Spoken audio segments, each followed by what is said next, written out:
Hello all and welcome to Stingray Tom's Florida and another amazing Florida 10. In today's video, I'm taking a look at the captivating Mission Nombre De Dios in St. Augustine. This mission, along with its La Leche Shrine, is one of the more interesting tourist attractions in the nation's oldest city. That's not to say it's only an attraction, of course. It's also a vital part of the Catholic Diocese of St. Augustine. So let's explore 10 amazing historical facts of this unique part of Florida tourism history. Enjoy! Amazing fact number 1. Nombre de Dios is considered the oldest Christian mission in the continental United States. St. Augustine's mission traces its start to the first landing of the Spanish conquistador Admiral Pedro Menendez de Aviles and his company. While the Menendez expedition was tasked with developing Spain's first outpost in La Florida and preventing the French from claiming the territory, the military force inevitably included a chaplain, Father Francisco Lopez de Mendoza Grajales. On September 8, 1565, Father Lopez held the first Mass in Florida, and presumably the first Mass in what would become the continental United States. The location of that Mass is considered to be on the current site of the mission, which today is at the north end of St. Augustine's Old City. This same date is used as the founding date of St. Augustine itself, and Menendez would become its governor. In Catholic liturgy, September 8th is the feast day of the birth of Mary, the mother of Jesus. Keep that in mind for a bit. By the way, the eventual settlement was named after another feast day, that of St. Augustine of Hippo. That happens on August 28th, which was the day that Menendez first arrived by ship in the area. Some 22 years later, in 1587, an official mission was founded by Spanish Franciscans on the site of the first Mass. It's essentially that mission which continues today. Amazing fact number 2. The mission's name is about the most simple possible. The name Nombre de Dios means name of God, which isn't exactly the most customary name for a Catholic mission. Often missions are named for a saint, such as Santa Fe de Toloca and San Martin de Timaqua, both early Florida missions. So how was Nombre de Dios named? Looking back on the written accounts of the first hours of the Menendez expedition in Florida gives us the answer. As was noted by Father Lopez at the start of the first Mass, Menendez, followed by all who accompanied him, marched up to the cross, knelt, and kissed it. After his veneration of the cross, Menendez proclaimed the land in the name of God. Father Lopez subsequently celebrated Mass at what is known today as the rustic altar, and since the mission wasn't really founded at that point, the title, Name of God, taken from the brief comments of Menendez, would eventually be adopted. Amazing fact number 3. Within the modern mission is a shrine named for Mary breastfeeding Jesus. Somewhere around 1615, it's believed that a chapel was first built to house the shrine that would soon become the center of devotion at the mission. The new shrine held a small statue with a story that reportedly began in Madrid, Spain in 1602. As the story goes, a German soldier was arrested while in possession of a stolen statue. Somehow, a local citizen rescued the statue and placed it on a shrine in his own home. Remember, this was also possibly an illegal possession. At the time, his wife was pregnant but quite ill, and regular prayers before the statue were believed to provide the couple with a safe and healthy delivery of a boy, as well as plenty of milk for Mom. The story goes that was when the statue was named Nuestra Senora de la Leche y Buen Parto, or translated into Our Lady of Milk and Good Birth. King Philip III of Spain is said to have proclaimed the miracle of Our Lady of Milk, and soon after many copies of the statue were being produced. The original statue was delivered to a San Martin's chapel with the king leading the procession. One of the statue's copies made the long voyage to Florida and became the focus of what was probably the first shrine dedicated to Mary, the mother of Jesus, in North America. This is interesting since, as I mentioned earlier, the land on which it sits was first consecrated on the feast day of Mary's birth. Amazing fact number 4. No, really, the Leche Shrine is a pilgrimage site for breastfeeding mothers.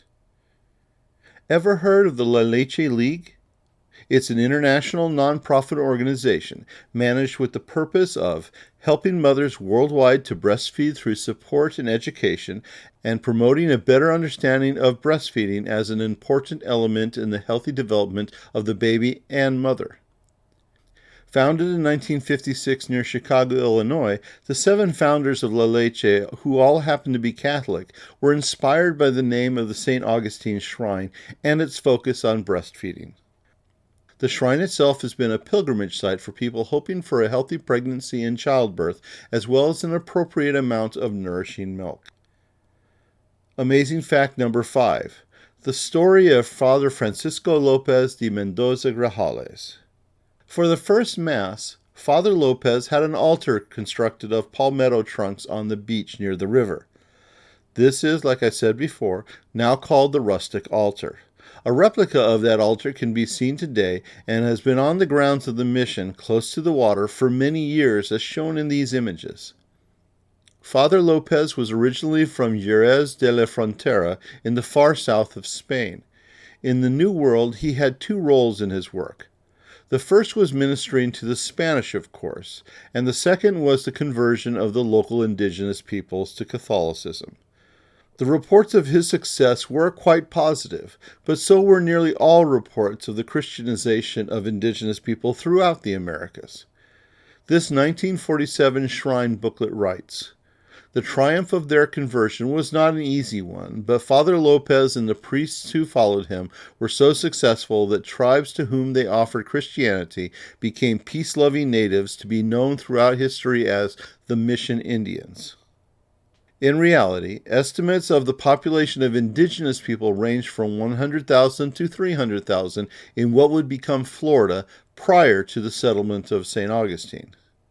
Even if Christianization of these individuals could actually be considered successful, their deaths from skirmishes with the Spanish, as well as introduced European diseases and forced slave labor, killed off some 90% within a century. The peninsula of Florida quickly became depopulated, with only a few indigenous people surviving, mostly as slaves of the Spanish. Amazing fact number 6. Surrounding the La Leche Shrine is one of 4 early cemeteries in the oldest city. It's pretty remarkable that these early cemeteries lie within about 1.5 miles of each other. They are St. Augustine's National Cemetery, which contains the remains of American veterans beginning in 1828 when it was on the grounds of the St. Francis Barracks. Its most famous interments are those of the U.S. soldiers killed in the Dade Massacre by Seminoles in 1835. The second cemetery is known as the Huguenot Cemetery and was created in 1821 when the city needed a place to bury non-Catholics during a yellow fever epidemic. The third is the Tolomato Cemetery, named after a village of converted indigenous people. While the land likely holds the remains of indigenous dead, the area was abandoned when the British took possession and was reopened as a cemetery in 1777. The oldest is on the grounds of the mission, though there's not much left other than records of the early graves. It's believed it was on the site of another indigenous village, Topquini. One of the graves is believed to be that of Father Blas Rodriguez de Montes, one of the missionaries who was killed in 1568, supposedly at the hands of indigenous people who had been converted to Christianity. Today, most of the visible headstones date from the end of the 19th century, including the founders of the Catholic Sisters of St. Joseph, who came to St. Augustine after the Civil War to provide education to former slaves. Amazing fact number 7. The mission holds the coffin of Pedro Menendez, though not his remains.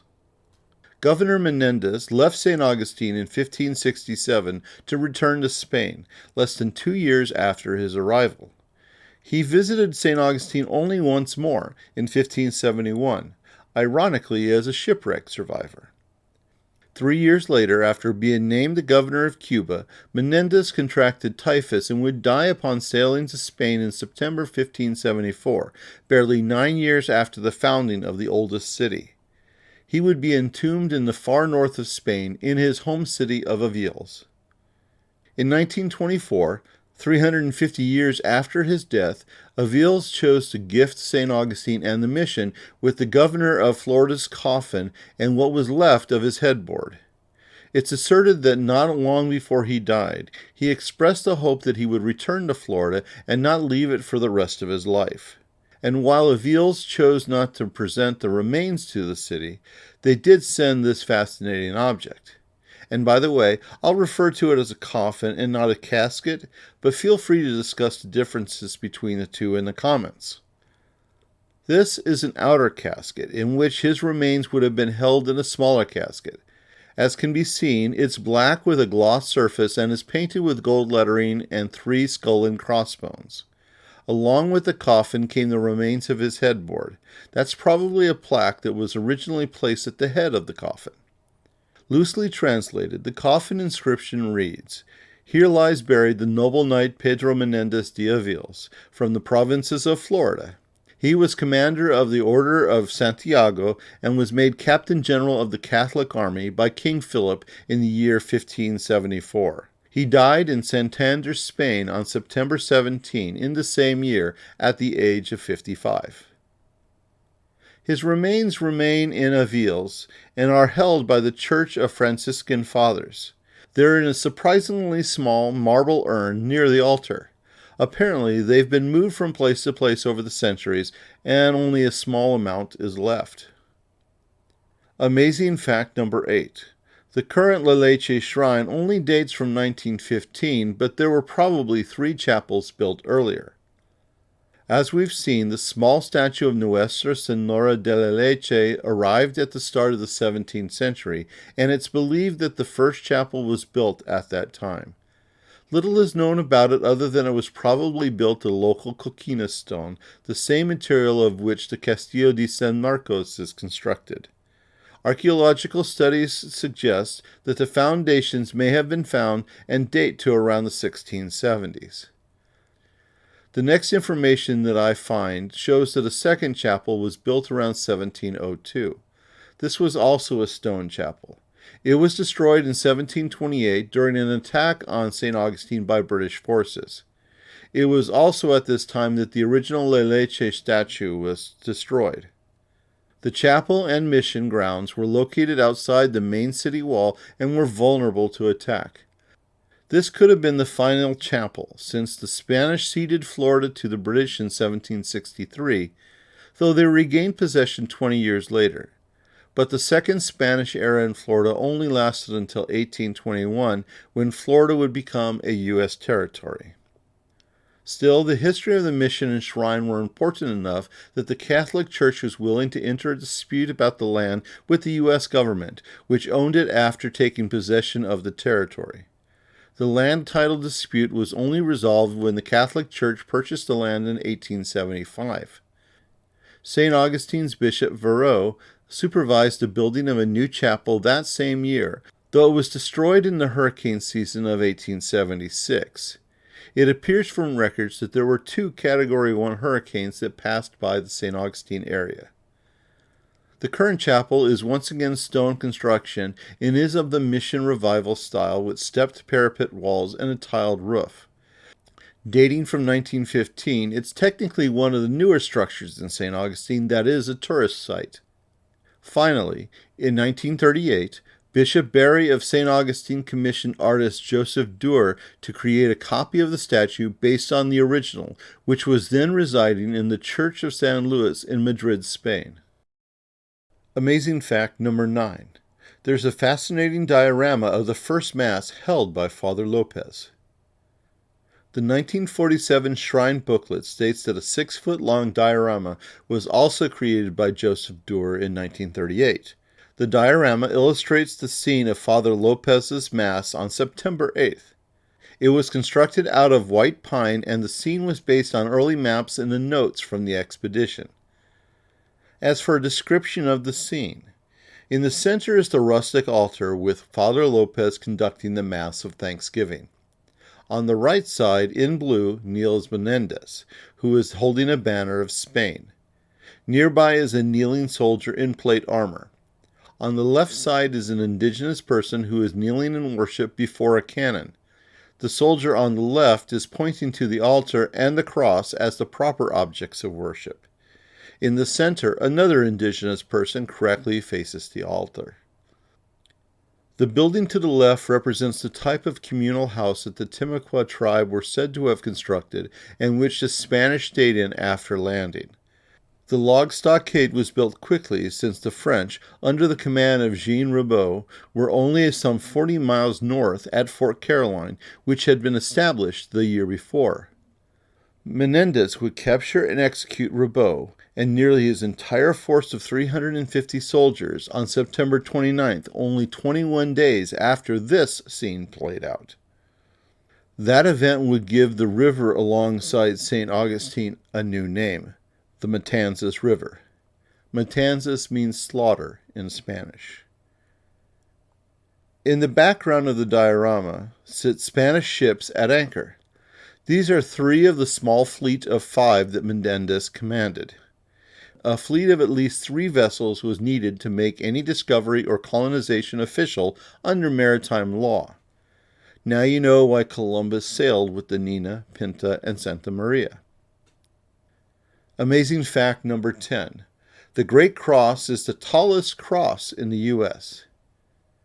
To mark the 400th anniversary of the founding of the mission and St. Augustine itself, the Diocese of St. Augustine chose to erect a massive cross on the shore of the Matanzas River. It's built of stainless steel on a concrete base. Because of its height of 208 feet, or 63.4 meters, it was designed with a fairly short horizontal segment to decrease stress during high winds. The cross is octagonal, as can be seen here, with each of the 8 sides being concave. The diameter of the base is about 10 feet or 3 meters, and it decreases as it moves towards the top. It's made up of 23 segments, 16 for the lower part, 3 for the top, and 2 each for the arms.